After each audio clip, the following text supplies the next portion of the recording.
live from WTVO Rockford and your home team. Eyewitness News at 5 starts now. A longtime Rockford alderman passes away. We have reaction to the loss of Linda McNeely.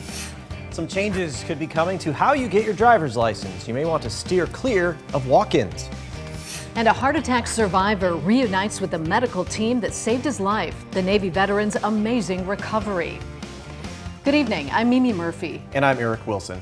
Rockford loses another city leader. Alderman Linda McNeely of the 13th Ward passed away. Nikel Delgado talked with some of her colleagues. Nikel, what did they have to say? Yeah, Eric and Mimi, after losing Alderman Tuffy Quinones of the 11th Ward back in February and suddenly losing 13th Ward Alderwoman Linda McNeely, I'm told this is a real shock for everyone. This feels like it's something that was written in a story, and it just doesn't feel real. You know, we were all still processing Tuffy's death, and to now come on the heels of this death this has definitely taken a hit to our council. Alderwoman Linda McNeely served the city of Rockford and its people for 26 years. Currently, Alderwoman Gina Meeks worked alongside her for the past 2 years, telling me she looked up to her colleague.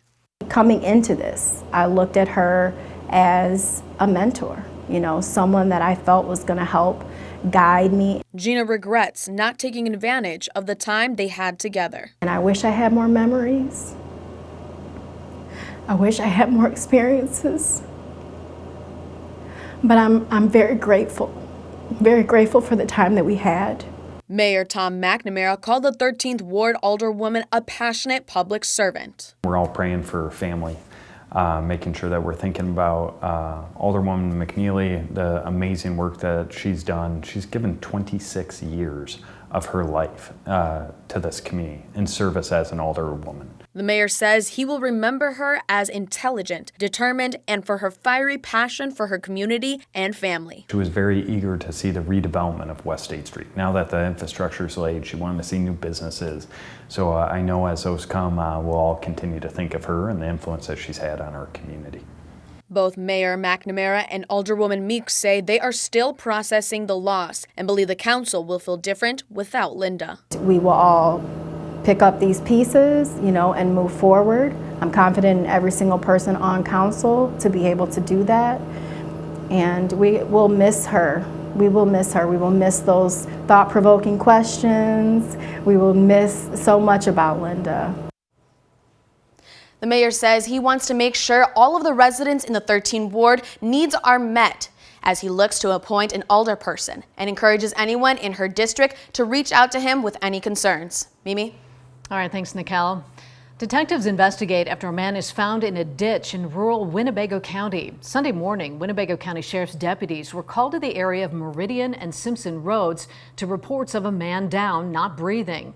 First responders tried to resuscitate him, but he was pronounced dead at the scene. He has not been identified. If you know anything about this, call the Winnebago County Sheriff's Office or Crime Stoppers. A suburban Chicago man is dead and 5 others are hurt after an early morning crash on Interstate 39. This happened around 2:45 in Ogle County, south of Monroe Center. Investigators say Clearthis Gardner was driving north when he crossed over into the southbound lane. Pictures show the result. Illinois State Police tell us the 79-year-old hit another driver head on. That car then went airborne and struck another vehicle. 2 women and 3 men were in those cars. Victims range in age from 29 to 35. All 5 were taken to the hospital with serious injuries. Gardner was pronounced dead on the scene. No word on what led up to the crash. ISP is investigating. Drills are underway at Soldier Field to prepare for catastrophic weather and security threats. Today and tomorrow, crews will practice responding to worst-case scenarios like extreme flooding, power loss, and infrastructure attacks. The drills, called Operation Power Play, are organized by ComEd and state agencies, including the Office of Emergency Management. ComEd officials say the goal is to make sure public and private agencies are coordinated and prepared for any emergency. Illinois' Housing Development Authority announces a new grant. The Home Repair and Accessibility Program helps low-income and very low-income homeowners with health, safety, accessibility, and energy efficiency repairs to their homes. HRAP provides $15 million to improve the health and well-being of occupants and help people with disabilities stay in their homes. Some Stateline communities will see the money. The city of Rockford will receive $400,000. McChesney Park has $350,000 coming. Loves Park and South Beloit both get a $300,000 boost. Illinois schools recognize certain historical people and events as commemorative holidays. A bill in the Capitol would add one more, Constitution Day. It would be recognized as September 17th, the day the U.S. Constitution was signed in 1787. The bill's Senate sponsor hopes it will encourage teachers to acknowledge the day and teach students about the Constitution and 3 branches of government. The Constitution was the fundamental document. It seems very important that our students would be familiar with that to be able to build on the rest of their civics education. Students would not get the day off from school. The bill passed out of the House and a Senate committee unanimously and is under further consideration. If you need to renew your Illinois driver's license and thought about just showing up at the office, that may not work soon. More Secretary of State facilities will switch to appointment only. The state says this move will reduce the amount of time people spend at facilities. This won't impact all services at facilities. You'll need an appointment for renewing your license, an ID card, getting a real ID, and for driving exams. You can still walk in without a scheduled time if you need to renew your license plate stickers or for any other vehicle service. At least one customer looks forward to the change. I like them, but then sometimes it can take too long, and I feel like they need a better system going about appointments and stuff and trying to make it quick. Secretary of State also says the shift to appointments at facilities will help employees better prepare to help customers. A Stateline hospital holds a special event. A heart attack survivor reunites with those who saved his life last year. The luncheon took place at OSF St. Anthony Medical Center this afternoon. Our Taylor Castro learned more about his story. And Taylor, this was quite a procedure. Eric, Mimi, the medical team at OSF used state-of-the-art technology to save him. In August, Navy veteran Mark Poole was marching in a parade in Mendota when he began to feel ill. He went home where he became unresponsive. Paramedics arrived and performed CPR before rushing him to OSF St. Paul Medical Center in Mendota. He was then transferred to OSF St. Anthony Medical Center in Rockford to be treated for a heart attack. Poole said the paramedics who saved his life are heroes. These guys are just absolute heroes. They are awesome. They're very professional. They're outstanding, and they don't get enough recognition. You know, they're amazing. Poole has since returned back to work and is enjoying life. We'll hear from the paramedics who saved him at 6. Eric and Mimi. Republican presidential candidates are looking to stake out their stances on abortion as legal challenges aim to restrict access. But even within the party, there's no agreement on what they're willing or able to do. Washington correspondent Hannah Brandt breaks down those differences. Even within the Republican Party, abortion is a divisive issue. No Republican president will have the ability to ban abortion nationwide. In contrast to her more conservative rivals, Republican presidential candidate Nikki Haley says she wants to find compromise. You don't save any lives if you can't enact your position into law.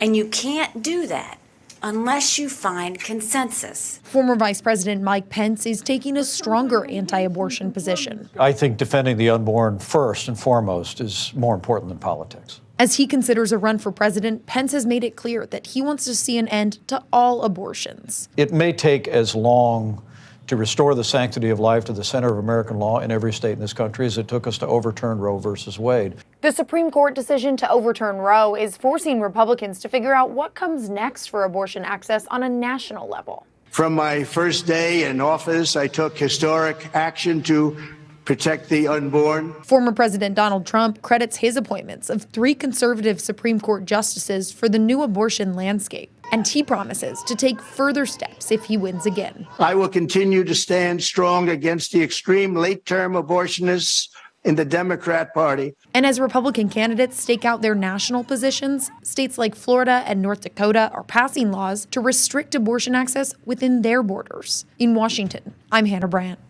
Now, your first warned weather forecast from Chief Meteorologist Candace King. So our cloud cover beginning to clear out here late this afternoon and evening, which will eventually lead to a mostly clear sky and allow our temperatures tonight to drop back below freezing. We take a live look with our SkyTrack camera out at the Poplar Grove Airport, starting to see those clouds clear out here as temperatures hold steady in the upper 40s and low 50s. We're at 43 right now in Rockford, same thing in Freeport, 48 in Rochelle, 46 in Janesville, but you did manage to make it up to 50 degrees a little further out to the west. 49 for our weather watcher Terry here in Genoa, 61% relative humidity, and had just under 0.3 of an inch of rain and snow. We had actually a rain-snow mix in some areas. The snow came down quite heavy there in some spots with some heavier precipitation falling earlier this morning. Things are starting to clear out though as high pressure builds in. We're getting that drier air which is helping to erode away at that cloud cover, so our skies will continue to clear.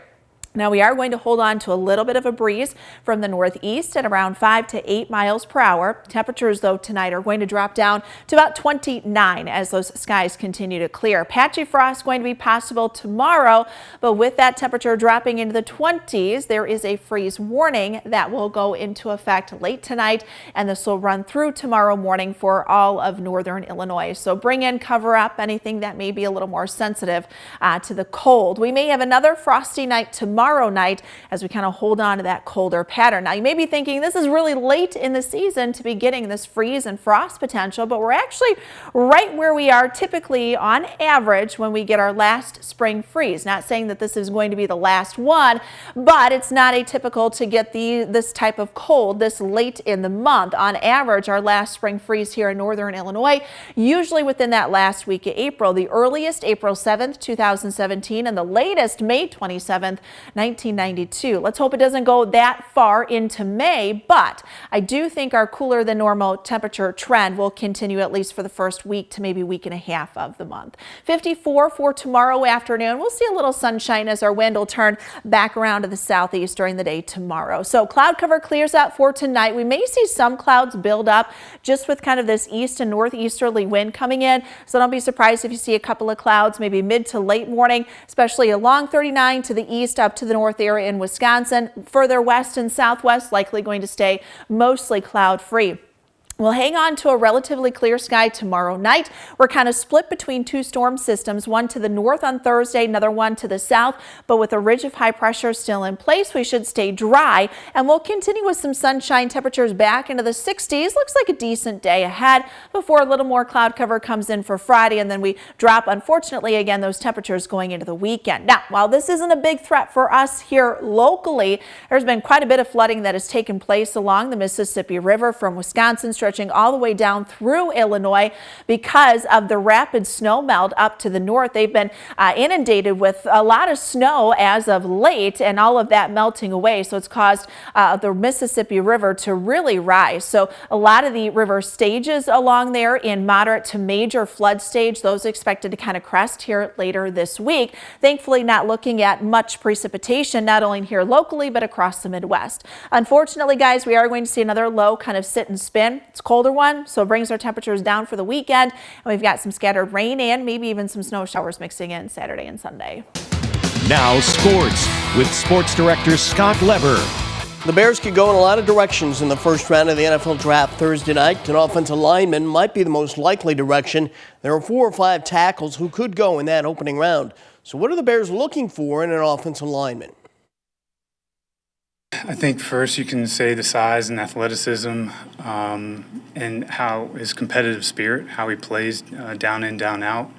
I think growing up in Baltimore, we had some really good players there and really good tackles. That's kind of where I cut my teeth and kind of learned how to evaluate. And a lot of those guys, which we played with there, were kind of cut from that similar cloth. Northwestern's Peter Skoronski, Ohio State's Paris Johnson, Georgia's Broderick Jones, and Tennessee's Darnell Wright are the top offensive line candidates in the draft. We will have every round of the draft Thursday, Friday, and Saturday here on WTVO. It all starts Thursday evening at 6:30 with our draft day preview special leading right into that first round. It won't be long and Rockford youngsters will be taking the field on some Chicago Bears turf. The Bears are replacing the turf inside the Walter Payton Center in Lake Forest, and they're donating the used turf to Rockford's Clarence Hicks Memorial Sports Park. It's on the southwest side of town here, where the fields are filled much of the summer and fall with boys and girls playing flag football. The turf should be in place by this summer. Act Global is donating the labor towards installing that turf. This is the first full day of the post-Aaron Rodgers era in Green Bay. Even though the face of the franchise is gone, Brian Gutekunst says the Packers are not going into rebuilding mode. They still expect to win. You know, the goals don't change around here. It's going to be the same goals we've always had, right? There's one goal here every single year, no matter what. And just like it was back in the last time we moved on from one quarterback to the other, right? The goals are the same. Harlem High School settled on a new head boys basketball coach. Varsity assistant Luke Tassoni has been promoted to the top job. Tassoni is also a social studies teacher at Harlem. He replaces Mike Winters. Winters resigned to have more time to support his daughter's singing career. Skies are beginning to clear for us here tonight. The first warned interactive radar will stay pretty dry, although could see some areas of frost going into tomorrow morning. Temperature tonight will drop down to about 29. There is a freeze warning that will go into effect for all of northern Illinois. This beginning late tonight and will run through tomorrow morning. 54 for tomorrow afternoon, 64 on Thursday. Cloud cover will gradually increase Friday, but we've got a chance for some rain showers moving in for the weekend as the temperatures will drop back into the 50s. All right, thanks, Candace. And thank you for spending some of your time with us. Stay safe.